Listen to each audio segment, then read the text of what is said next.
Freebird News Bulletin. Hi, and welcome to Where Truth Takes Flight here on Freebird Radio. I'm an investigative journalist, Gemma, and I'm here with Z. So Z, before we jump into action, can you please introduce yourself and let the folks know who you are?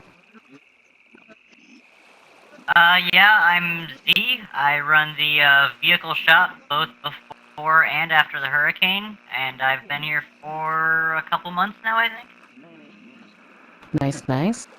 So can you describe the events that led you to the hordes of puppets and what you were seeing on the scene?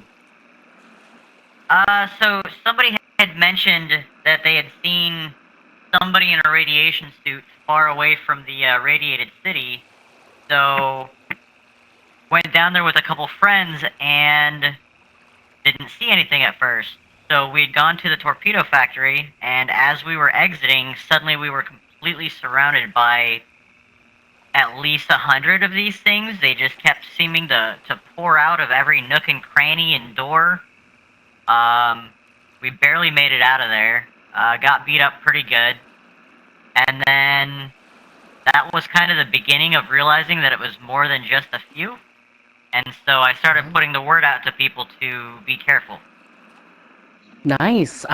Glad you made it out and you survived. Were there any casualties? Other than some of my clothes, no, we all made it out. Oh, okay. That's good to hear. That's really good to hear. Was this the first time you've seen something like this happen?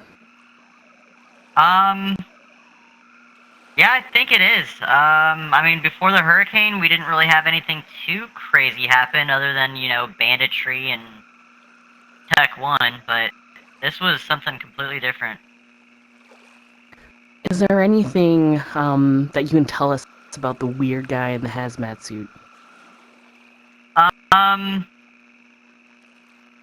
At this point, I don't know if it matters if he hears this anymore. I'm guessing we're on to him.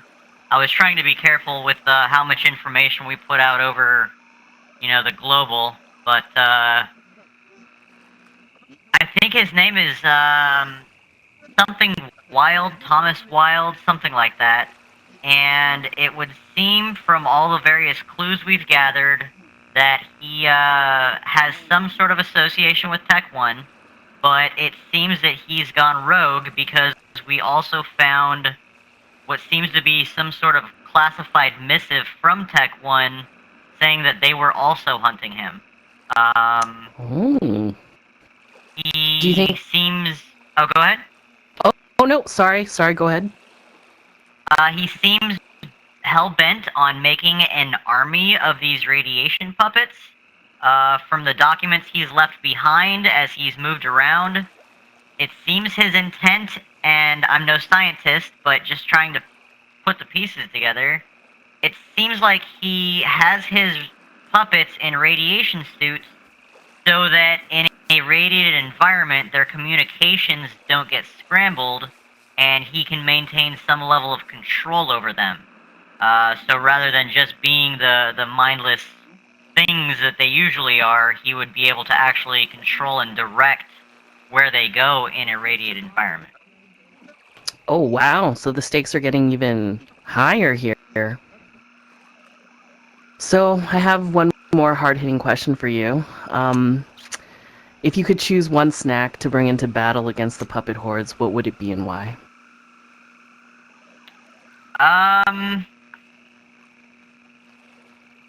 Normally I would go with grubs because they remind me of my dad, but I gotta go with pears. Pears are my go-to. Nice. Is it because of the vitamins, or do you just like the color? They're just freaking delicious, man. I can't argue with that. Well, thank you so much, Z, for your time and giving wings to the word on Freebird Radio. Very welcome. Thanks for having me.